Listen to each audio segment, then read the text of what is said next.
Since Repair Clinic encourages you to perform this repair safely, a warning icon will appear when you should use caution.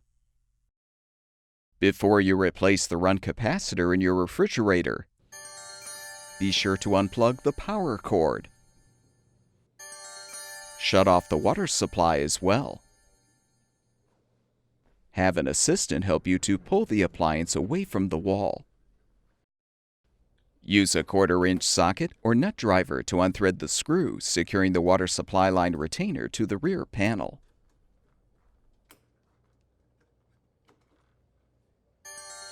Use a 1/2-inch wrench or an adjustable wrench to unthread the compression nut to detach the supply line from the inlet valve. Be prepared for some water to spill. Now unthread the remaining screws, securing the access panel. Set the panel aside. Use pliers to release the wire retainer, securing the start relay and run capacitor assembly. You can use a flathead screwdriver to help detach the assembly from the compressor motor pins.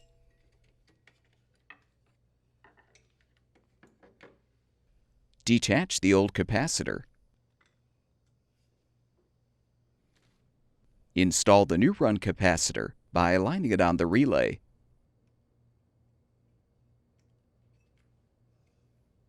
Align the relay and capacitor assembly on the compressor motor pins and push it into place.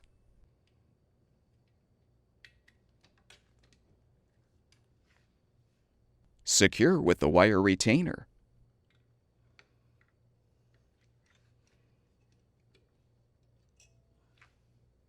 Reinstall the access panel.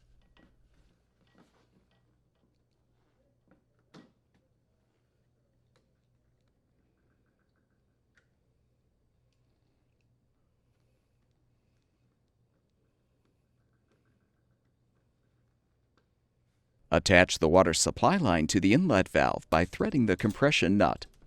Avoid over-tightening the nut.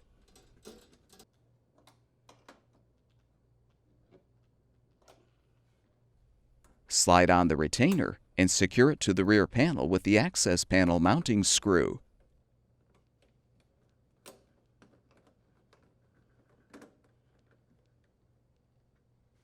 Push the refrigerator back against the wall.